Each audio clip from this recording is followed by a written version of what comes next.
Assalamualaikum warahmatullahi wabarakatuh.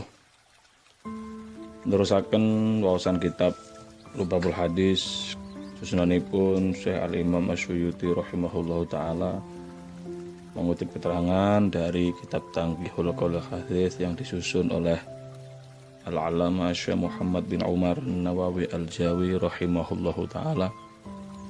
Semoga kedua ulama ini dan seluruh para musannifin senantiasa dalam limpahan anugerah Allah Subhanahu wa taala, dalam ampunan dan ridhonya, amin ya rabbal alamin. Bismillahirrahmanirrahim. Qala al-muallif rahimahullahu taala wa nafa'ana bihi wa bi'ulumihi wa 'ada 'alaina min barakatihi fid dharain amin. Bismillahirrahmanirrahim. Al-babur rabi'a asyara utawi bab kang kaping 14 iku fi fadilatil faridati ing dalem nerangake kautamaane kefarduan. Min sholatin bayane sholat wa malan perkara ma'aha kang sertane sholat.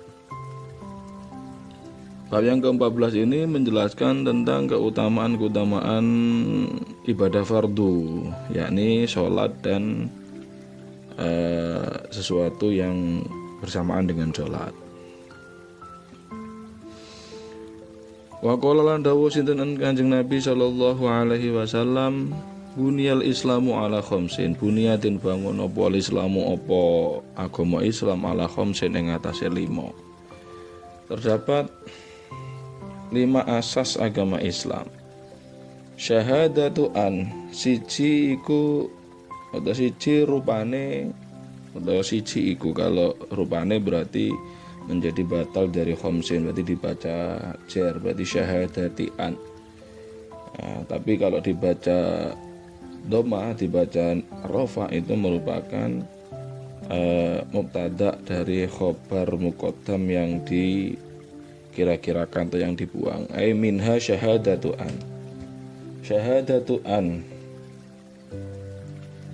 nyakseni setuhune kelakuan la ilaha iku ora ana pangeran kang hak dan sembah iku maujud illallah kejaba Gusti Allah, wa anna Muhammadan lan setuhune Kanjeng Nabi Muhammad Rasulullah iku utusane Gusti Allah. Asas yang pertama adalah menyaksikan bahwa tiada Tuhan yang berhak disembah kecuali Allah Subhanahu wa taala, dan menyaksikan bahwa Nabi Muhammad merupakan utusan Allah Subhanahu wa taala.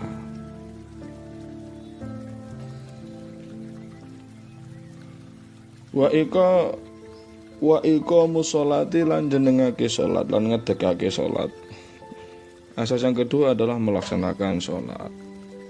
Artinya istiqomah melaksanakan salat 5 waktu. Wa ita zakati lan bayar zakat, menunaikan zakat kepada orang-orang, diserahkan kepada orang-orang yang berhak menerima zakat. Wa hajjul baiti lan lunga haji ing Baitullah. Selanjutnya adalah yang keempat adalah melaksanakan ibadah haji ke Baitullah. Wa sumu Ramadan lan poso ing dalam sasi Ramadan. Yang terakhir, pilihan yang terakhir adalah melaksanakan puasa di bulan Ramadan. Dalam hadis ini Kanjeng Nabi Muhammad SAW mendahulukan 2 kalimat syahadat sebagai asas agama Islam. Kenapa? Li'annahuma aslul amri kullihi. Karena pondasi utama dari semua asasnya Islam itu adalah 2 kalimat syahadat. Sebab apa? Sebab sholat, zakat, haji, puasa itu tidak bisa dilaksanakan tanpa terlebih dahulu mengucapkan 2 kalimat syahadat. Yang kemudian dilanjutkan dengan sholat, karena sholat ini merupakan tiang agama. Sholat ini merupakan tiang agama. Ini yang ngeri nih. Wa yuktalu tarikuha bidorbi unuki alal madhab. Menurut madhab Syafi'i, orang yang meninggalkan sholat itu hukumannya adalah dipenggal kepalanya. Itu jika meninggalkannya itu karena juhud, karena mengingkari kewajiban sholat, artinya dia menjadi murtad. Dan ketika menjadi murtad maka prosesnya adalah diistitabah, disuruh bertaubat. Jika tidak mau maka dipenggal kepalanya. Ini menurut madhab ya, tapi ini tidak mungkin dilaksanakan di negeri kita ini. Wakilah, dan menurut sebagian pendapat, yudrobu bil khosyabi ila ayyamuta.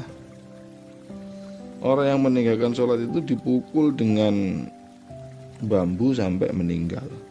Nah, ini kejam ini. Ini menunjukkan betapa pentingnya sholat, sampai-sampai orang yang meninggalkan sholat karena mengingkari kewajiban sholat itu hukumannya demikian.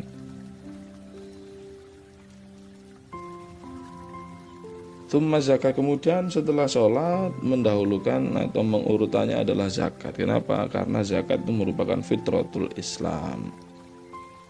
Karena zakat itu adalah fitrahnya orang Islam.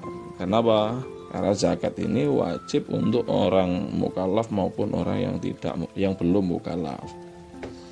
Jadi kalau sholat itu kan hanya untuk kewajibannya hanya untuk orang mukallaf. Kalau masih belum mukallaf, belum balik, berakal dan seterusnya, itu tidak wajib melaksanakan sholat. Sementara zakat ini total semuanya, pokoknya orang hidup itu wajib melaksanakan zakat. Wajib ditunaikan zakatnya meskipun bayi yang baru lahir. Kemudian setelah zakat, urutannya adalah haji. Kenapa? Ya karena haji itu litaglidati alwaridati fihi, karena ada perintah yang berat dalam rangka melaksanakan haji. Ini ada hadis yang berbunyi yang sedikit ancaman bagi orang yang tidak mau melaksanakan haji adalah man lam tahbishu hajatun walam yahujja walahu jumaun falyamut walahu jam'un falyamut insya'a yahudiyan wa insya'a nasraniyan. Barang siapa yang tidak ada yang menghalanginya untuk melaksanakan haji, tapi dia tidak mau berhaji padahal dia mempunyai harta, falyamut insya yahudiyan wa insya nasraniyan, maka dia hendak Rasul memilih dia mau mati dalam keadaan Yahudi atau mau mati dalam keadaan Nasrani. Nah, ini adalah alasan-alasan kenapa puasa itu diletakkan di akhir. Waqala lan dawuh sinten Kanjeng Nabi sallallahu alaihi wasallam, sallu khamsakum wa zakku amwalakum wa sumu syahrakum wa hujju baita rabbikum wa tadkhulu jannata rabbikum bighairi hisab. Berpuasalah wa sallu khamsakum, salatlah kalian,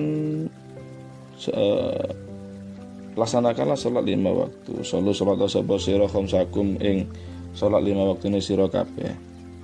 Salatlah kalian salat 5 waktu. Wa zakku lan bayar zakat dan bersihna sira kabeh amwalakum ing pira-pira bondone sira kabeh. Bersihkanlah harta kalian dengan menunaikan zakat. Wa sumu syahrakum lan poso sira kabeh syahrakum ing bulane sira kabeh. Berpuasalah di bulan kalian, yakni bulan puasa Ramadan. Wa hujjulan haji sira kabeh atau menuju sapa sira kabeh melaksanakan haji baita rabbikum ing omahe pangerane sira kabeh, yakni al-Ka'batul Musyarrafah. Tadkhulu mlebu sapa sira kabeh jannata rabbikum ing surgane pangerane sira kabeh biwiri hisabin, kelawan tanpa hisab. Kalau sudah melaksanakan sholat 5 waktu, menunaikan zakat untuk membersihkan harta, kemudian berpuasa di bulan Ramadan dan melaksanakan haji, maka tadkhulu jannata rabbikum, masuklah kalian kepada Tuhan kalian tanpa hisab. bi ghairi hisabin. Mongko mlebu sira kabeh jannata rabbikum bi ghairi hisab.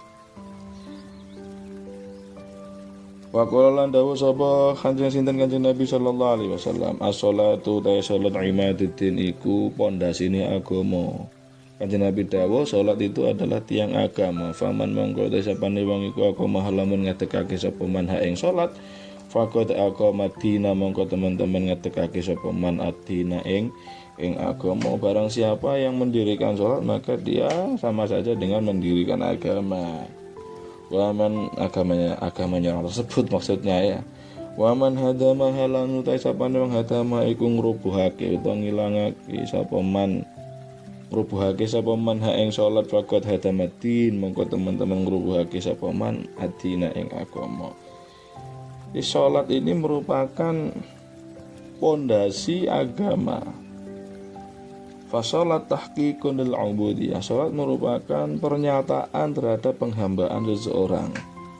Wa ada haqqir rububiyah, dan salat itu merupakan melaksanakan hak-haknya ketuhanan. Sehingga melaksanakan salat itu membuktikan bahwa orang tersebut adalah seorang hamba, yaitu hambanya Allah Subhanahu wa taala. Menyatakan kalau dirinya itu adalah orang yang beragama Islam, itu seperti itu. Jadi kalau dia tidak meninggalkan sholatnya, maka sama saja dengan dia menghancurkan agamanya sendiri. Wa qala dawu sinten Kanjeng Nabi sallallahu alaihi wasallam, al mar'atu taiwang wadon iku ida salat ing dalem nalikane salat sapa mar'ah khamsaha ing salat 5 waktune mar'ah, wa zakat lan zakat sapa mar'ah malaha ing bondone mar'ah, wa shamat lan poso sapa mar'ah syahroha ing sasine mar'ah, wa hajjat lan lunga haji sapa mar'ah baita rabbiha ing omahe pangerane mar'ah, wa ta'at lan ta'at sapa mar'ah ba'laha ing bojone mar'ah, wa asonat lan jaga sapa mar'ah farjaha ing farjine mar'ah, tadkhulu mongko manjing sapa mar'ah jannata rabbiha ing surgane pangerane mar'ah min ayyi babin saking endi-endine lawang syaat kang karep sapa mar'ah. Seorang perempuan jika melaksanakan sholat 5 waktunya dan menunaikan zakat untuk hartanya dan berpuasa di bulan Ramadan, ya kecuali dalam keadaan haid dan nifas ya, karena itu sudah maklum menjadi uzur untuk tidak melaksanakan sholat dan puasa. Wa hajat dan melaksanakan haji di Baitullah atau Al-Makkatul Mukarramah, wa ta'at ba'laha, dan dia taat kepada suaminya fi ghairi maksiatin, maksudnya taat dalam hal yang selain maksiat, jadi hal yang mubah atau hal yang ibadah. Kalau maksiat nggak boleh taat. Doa salat farjah, dan dia menjaga kemaluannya dari kemaluannya dari hal-hal yang diharamkan oleh agama. Artinya dia tidak menjajakan kemaluannya pada orang selain yang halal baginya, ya siapa lagi, berarti ya suaminya. Tadkhulu, maka perempuan tersebut berhak masuk surganya Allah Subhanahu wa taala dari pintu mana saja yang dia kehendaki. Wa qala lan dawuh sinten Kanjeng Nabi sallallahu alaihi wasallam, likulli syai'in alamun, niku kedue saben-saben suwiji alamun utawi tandha tenger utawi gendera. Segala sesuatu itu memiliki tanda atau memiliki liwat, bendera. Wa alamul iman as-shalat, lan utawi tanda tengere iman iku as-shalatu iku salat. Segala sesuatu itu memiliki tanda-tanda orang beriman adalah salat. Wa qala lan dawuh sinten Kanjeng Nabi sallallahu alaihi wasallam, ittaqullaha fis salat, ittaqu wa sira kabeh Allah Gusti Allah fi sholati ing dalem salat. Ittaqullaha fi sholati wedya sapa sira kabeh fi sholati ing dalam salat. Ittaqu wedya sapa sira kabeh Allah ing Gusti Allah fi sholati ing dalam salat. Takutlah kalian kepada Allah dalam melaksanakan salat. Artinya berhati-hatilah kalian dalam melaksanakan salat. Maksudnya bagaimana? Kita harus mengetahui rukun-rukun dan syaratnya, sunnah-sunnah hayat dan sunnah abaatnya, dan kita harus melaksanakan sholat itu tepat di waktunya. Nah, itu yang dimaksud takutlah kalian kepada Allah dalam rangka melaksanakan sholat. Nah, itu bahkan sampai diulangi 3 kali. Kenapa? Limazidit ta'kid, karena untuk menambah kekukuhan dari perintah itu. Artinya perintah untuk takut kepada Allah dalam melaksanakan sholat sangat kuat, maka sampai diulang-ulangi 3 kali. Nah, begitu pentingnya melaksanakan sholat. Ittaqullaha fima malakat aimanukum. Ittaqullaha fima malakat aimanukum. Ittaqullaha wedya sapa sira kabeh Allah ing Gusti Allah fima ing dalam perkara malakat kang miliki apa aimanukum apa biro-biro tangan tengene sira kabeh. Kita hendaknya juga bertakwa atau takut kepada Allah Subhanahu wa taala dalam harta benda atau hal-hal yang kita miliki, min adamiyin wa hayawanin muhtaramin. Ini mungkin maksudnya adalah manusia yang dulu sebagai budak. Kita harus bertakwa ketika kita takut pada Allah dalam ketika kita memiliki seorang budak, wa hayawanin muhtaramin, dan juga memiliki hewan yang dimuliakan, hewan ternak maksudnya. Kita harus takut atau takwa kepada Allah Subhanahu wa taala. Ittaqullaha wedya sapa sira kabeh Allah ing Gusti Allah fid dha'ifaini ing dalem wong loro kang apes. Almar'atul armalatu rupane wong wadon kang rondo, wasobi almar'a, ini badal dari dha'ifain. Almar'ati rupane wong wadon, al armalati kang rondo, wasobi lan sobi bocah cilik, al yatimi kang yatim. Kita juga harus takut kepada Allah ketika dalam hal 2 orang yang lemah. Kita harus berhati-hati ketika berurusan dengan dua orang yang lemah ini. Siapa 2 orang yang lemah ini? Adalah almar'atil armalah, perempuan yang janda, ay al-muhtajati al-miskinah allati la kafilalaha, perempuan janda yang membutuhkan dan juga miskin yang tidak ada orang yang menanggungnya. Ini kita harus hati-hati ya, orang malah digudo ya. Iya, kita harus bertakwa kepada Allah Subhanahu wa taala, takut ketika berurusan dengan dua jenis orang ini. Yang kedua adalah asobi al yatim, anak kecil yang yatim ya, anak kecil yang tidak memiliki bapak, baik laki-laki maupun perempuan.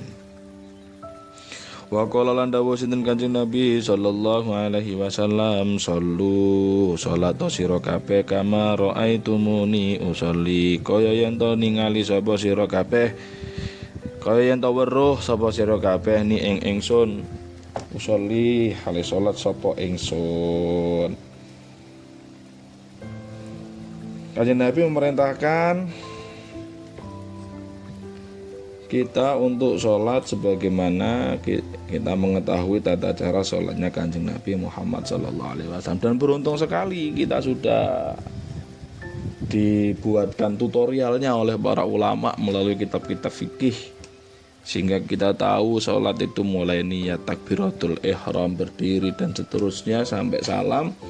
Itu sudah dibuatkan tutorialnya oleh para ulama melalui kitab-kitab fikih yang kita kaji. Nah, makanya perlu sebelum anak-anak kita melaksanakan sholat, ya hendaknya diajari dulu tata cara sholat itu, supaya kita sholat itu berdasarkan ilmu ya. Kenapa? Karena ibadah jika tidak didasari oleh ilmu itu rawan terjadi kesalahan yang menyebabkan tidak absahnya ibadat tersebut. Wa qala lan dawuh sinten Kanjeng Nabi sallallahu alaihi wasallam manut sapane wong taroka iku lamun ninggal sapa man as-sholata ing salat muta'ammidan hale sengaja faqad kafara mongko teman-teman kufur sapa man jiharon kelawan ngedeng. Kanjeng Nabi dawuh siapa yang meninggalkan sholat secara sengaja maka faqad kafara jiharon, maka dia menjadi kufur secara terang-terangan. Nah, ini kalau di mazhab Imam Syafi'i yang menyebabkan kufur itu adalah ketika dia meninggalkan sholat dalam rangka atau dengan cara meninggalkan sholatnya itu karena mengingkari kewajiban sholat. Jika meninggalkan sholatnya itu hanya karena malas maka tidak sampai kufur, tapi dosa besar. Itu kalau dalam mazhab Syafi'i. Wa qala lan dawuh sapa Kanjeng Nabi sallallahu alaihi wasallam as-shalawatu al-khamsu utawi salat 5 waktu kafaratun iku nglebur dosa, nglebur 5 maring dosa bainahuna kang ing dalem antarane shalawatul khamsu majatun ibat ing dalem semangsane dan tinggal apa al-kabairu apa pira-pira dosa gedhe. Sholat 5 waktu itu dapat melebur dosa-dosa kecil di antara sholat-sholat tersebut. Jadi sholat duhur itu bisa melebur dosa antara sholat duhur sampai sholat asar. Sholat asar bisa melebur dosa antara sholat asar sampai sholat maghrib, selama orang yang melaksanakan sholat tersebut meninggalkan dosa-dosa besar. Jadi yang dilebur itu berarti dosa-dosa kecil. Wal jumu'atulan utawi sholat Jumat kafa wa ilal jumu'ati maring Jumat meneh kafaratun iku nglebur dosa 5 ing dalem 5 maring dosa bainahuma kang tetep ing dalem antarane al jumu'ati lal Jumat. Salat Jumat ke salat Jumat satunya itu dapat melebur dosa di antara keduanya. Nah, yang dimaksud adalah dosa-dosa kecil juga. Wa ziyadatu salasati ayyamin lan tambah 3 dino. Jadi di riwayat ini salat Jumat sampai Jumatnya lagi itu melebur dosa di hari-hari di antara salat Jumat tersebut ditambah 3 hari. Wa qala lan dawuh sinten Kanjeng Nabi sallallahu alaihi wasallam manut sapane wong jamaah iku lampun ngumpulake utawa lampun jamak sapa man as-sholataini ing salat loro min ghairi udhrin tanpa udhur faqad ata mongko teman-teman nekani sapa man baban ing lawang min abwabil kabairi saking biro-biro lawange dosa gede. Kalau sholat itu ada seseorang yang melaksanakan sholat dengan cara dijamak, dikumpulkan. Sholat duhur dilaksanakan di waktu sholat asar bersama dengan sholat asarnya juga. Nah, tanpa ada udurnya maksudnya adalah safar, ya, bepergian, tanpa ada hal-hal yang menyebabkan rukhsah melaksanakan jamak. Nah, maka orang tersebut sama saja faqad atababan min abwabil kabair. Maka orang tersebut dia mendatangi pintu dari pintu-pintu dosa besar. Nah, kalau menjamaknya itu karena safar atau karena hajat udzur, karena udzur hujan misalkan, maka ini tidak termasuk pada hadis ini, atau bahkan mungkin dia adalah termasuk orang-orang yang mengamalkan ilmu fikih, yakni mengambil rukhsah safar. Ketika bepergian di situ kita umat Islam mendapatkan rukhsah, rukhsah atau keringanan, yaitu menjamak dan mengqashar sholat. Lah kalau tidak ada udzur semacam itu, maka sama saja orang tersebut faqad atababan min abwabil kabair, maka dia sama saja mendatangi pintu dari pintu-pintu dosa-dosa besar. Al-babul khamisa asyara fi fadilati sunani wallahu ta'ala alam bisawab. Al-Fatihah. A'udzubillahi minasyaitonir rajim. Bismillahirrahmanirrahim. Alhamdulillahirabbil alamin arrahmanir rahim maliki yaumiddin. Iyyaka na'budu wa iyyaka nasta'in ihdinas siratal mustaqim siratal ladzina an'amta 'alaihim ghairil maghdubi 'alaihim waladdallin. Amin. Assalamualaikum warahmatullahi wabarakatuh.